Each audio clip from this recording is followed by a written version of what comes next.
Now, our next guests have a special place in my heart because they worked on a game I play a lot, a game called StarCraft. Please do. Yes! Especially StarCraft Brood War. 17 years ago it was released. Please join me in welcoming to the stage Chris Szigeti and Dustin Browder from Blizzard Entertainment. Dustin, what is up? Chris, welcome. Please join me. I will continue my journey back to my table of authority. Heroes of the Storm has just come out. You're the new MOBA kid on the block. What's it feel like to finally have it officially released? Super exciting. We've been working on it for a very long time. We internally call Heroes of the Storm BlizzCon or Blizzard the game. We created it in concert with the community in a very big way, and it's finally arrived. So very exciting for the team in general, and this is just the beginning, as we're about to see, I think. Yeah, I mean, what's especially interesting to me is that many players of the MOBA genre will be familiar with the business model of releasing new heroes one at a time. And of course, Heroes of the Storm does this, but today we're talking about the first expansion for Heroes of the Storm, Eternal Conflict. Let's take a look.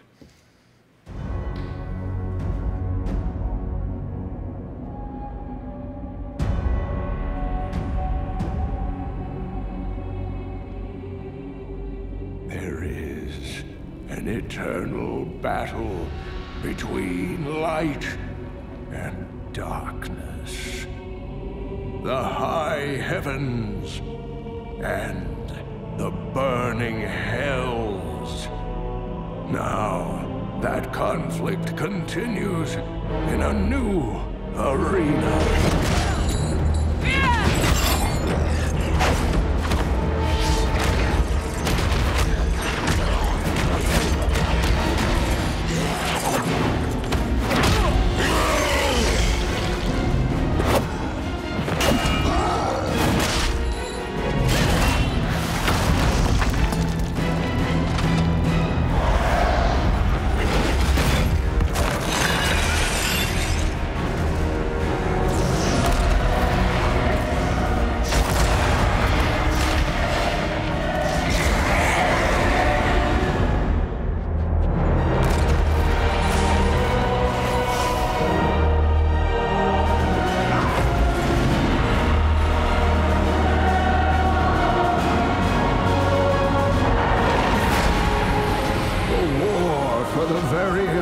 The Nexus is about to begin.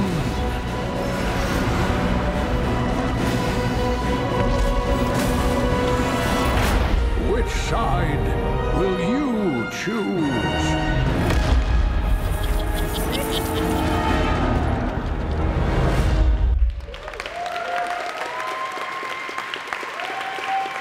Awesome.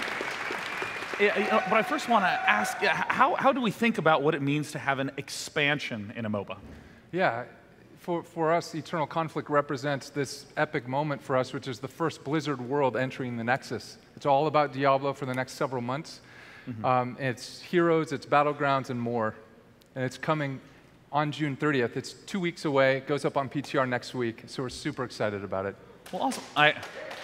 I also understand that the Treasure Goblin from Diablo 3 is a feature in the game. Right. Treasure Goblin from D3 is up there. It spawns in the Battlegrounds. In the first 30 seconds before the gates lift, you get the opportunity to kill the Treasure Goblin before he escapes through his portal, and if so, you get some bonus gold. So we're excited about that, too. Whoever thought of the Treasure Goblin mechanic for Diablo 3 is a genius, yes. Man. That makes so much sense. It's a walking piñata. Yeah. Now, in terms of some new heroes, I'm excited to talk about King Leoric. Right. New hero coming in Eternal Conflict. Skeleton King. Yeah. Dustin, tell me about King Leoric. This is a hero we've wanted to do for a long time. He's a favorite boss from the world of Diablo. We have characters in our game that we're allowed to do some really unusual things. We've changed a lot of the core rules associated with the genre. So Leoric has a trait, which is sort of something that defines him specifically. Mm-hmm. When he dies, he turns into a wraith, and he stays on the battlefield.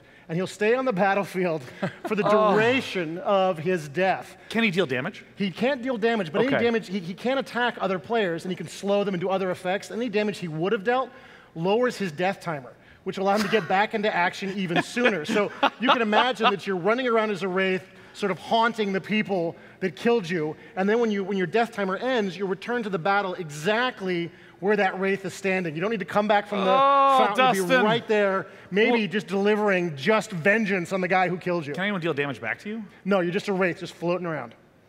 But he's a hero for you and I, for sure. So when we die repeatedly, we can come you'll back be good. quickly. You'll be good. So what else can King Leoric do? Well, King Leoric's got a number of heroic abilities. These are sort of the top-end abilities. You can choose between two different abilities, like all of our heroes. The first is called Entomb.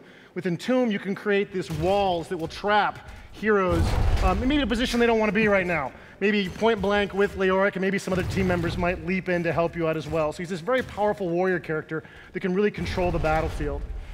His second heroic ability is ability that allows him to move across the battlefield. It's the March of the Black King, and it allows him to sort of smack enemies with this giant mace. And it reminds you of the boss battle from Diablo 3, where he's unstoppable. There's nothing you can do to prevent this once he winds it up, and he deals ferocious amounts of damage, healing himself with every swing as well. So he can really plow through an enemy team, really add a lot of value to a team fight. And I mean, I know also the monk is being added. I don't know if you can talk at all about the monk, but I'm going to ask you to. The monk is, it's all good. The monk is still early in development for us, but we're still working on him. He is the first Diablo support character coming to the game.